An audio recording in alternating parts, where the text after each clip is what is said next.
హృదయపూర్వక నమస్కారాలు తెలియజేసుకుంటున్నానండి. ఇక్కడికి ఇచ్చేసినటువంటి వైఎస్ఆర్ కాంగ్రెస్ పార్టీ కుటుంబ సభ్యులందరికీ కూడా పేరు పేరున హృదయపూర్వక నమస్కారాలు తెలియజేసుకుంటున్నాను.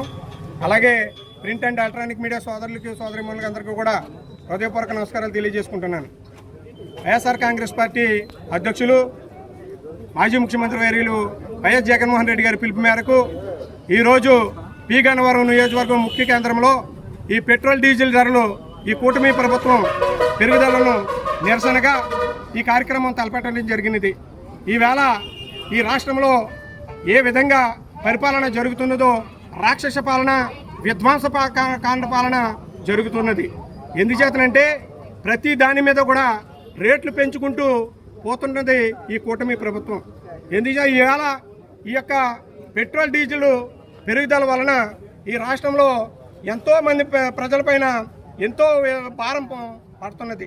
ఏ విధంగా భారం పడుతుందంటే ఇటు వ్యవసాయ రైతుల మీద, అలాగే వినియోగదారుల మీద, సామాన్య ప్రజల మీద, ప్రతి వస్తువు మీద కూడా, రవాణా వ్యవస్థ మీద కూడా, ట్రాన్స్పోర్ట్ల మీద కూడా ఈ యొక్క భారం పడుతుంది. ఈ భారం వలన ప్రతి ఆటో సోదరుడు అవనివ్వండి, లారీ సోదరుడు అవనివ్వండి, మినీ వ్యాన్ సోదరులు అవనివ్వండి, వీళ్ళందరూ కూడా చాలా తీవ్ర ఇబ్బందులు పడేటువంటి పరిస్థితి. అలాంటి పరిస్థితుల్లో ఈవేళ ఈ యొక్క ప్రభుత్వం, మరి ఈ యొక్క కూటమి ప్రభుత్వం అంతకు ఎన్నికల ముందర ఒక హామీ ఇవ్వడం జరిగింది మేనిఫెస్టోలోనే. ఏమనంటే జగన్మోహన్ రెడ్డి గారు ఈ డీజిల్ పెట్రోల్ ధరలు అధికంగా పెంచుకుని పోతున్నారు, మేము ప్రభుత్వం వచ్చిన వెంటనే మేము ఈ డీజిల్ పెట్రోల్ ధరలు తగ్గిస్తామని అన్నారు.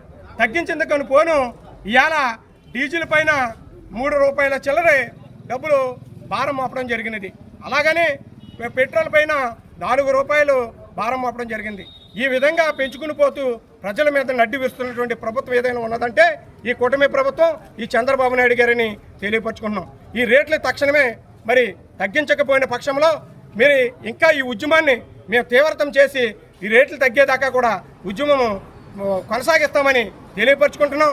రాబోయే కాలంలో ఈ యొక్క ధరలన్నీ కూడా తగ్గించి, ఈ పెట్రోల్ ధరలు కూడా తగ్గించి మరి ప్రజలకు అందుబాటులోకి తెచ్చేలాగా కృషి చేయాలని తెలియజేసుకున్నాం. ఆ ప్రక్కనే ఉన్నటువంటి తెలంగాణ రాష్ట్రం అవనివ్వండి, అలాగనే తమిళనాడు రాష్ట్రం అవనివ్వండి, ఆ రేట్లను బట్టి చూస్తుంటే తెలుస్తుంది. తెలంగాణ రాష్ట్రం అయితే ఇదే పెట్రోల్ మీద 110 రూపాయలు ధర పలుకుతుంది అక్కడ. మరి ఈవేళ పక్కన ఉన్నటువంటి తమిళనాడులో అయితే 109 రూపాయలు ధర, 109 రూపాయలు ఉన్నది. మరి ఈవేళ ఈ రాష్ట్రంలో ఈ చంద్రబాబు నాయుడు గారు ఎంత నిద్రావస్థలో ఉన్నారో తెలియజేసుకున్నాం. ఎంత నిద్రమత్తులో ఉన్నామో మనకందరికీ అర్థమవుతుంది. మరి ఈ యొక్క ప్రభుత్వం ఇలాగ నిర్లక్ష్యం వహించి ప్రజలను అడ్డు విరుస్తుంది కాబట్టి తక్షణమే మరి మీరు పరిపాలించడం చేత కాకపోతే తక్షణమే రాజీనామాలు చేసి దిగిపోతే తక్షణమే ప్రజలందరూ కూడా అందుబాటులో ఉండేటువంటి ప్రభుత్వాన్ని, ప్రజలకు ఉపయోగపడేటువంటి ప్రభుత్వాన్ని, ప్రజలకు అందరికీ సౌకర్యవంతమైనటువంటి ప్రభుత్వాన్ని ఎన్నుకుంటారు. చంద్రబాబు నాయుడు గారు మీరు గమనించండి, రాబోయే కాలంలో ఈ యొక్క డీజిల్ పెట్రోల్ ధరలు తగ్గించలేని పక్షంలో ఇంకా నిరసనలో తీవ్ర చేస్తామని తెలియపరుచుకుంటూ సెలవు తీసుకున్నాను. జై జగన్.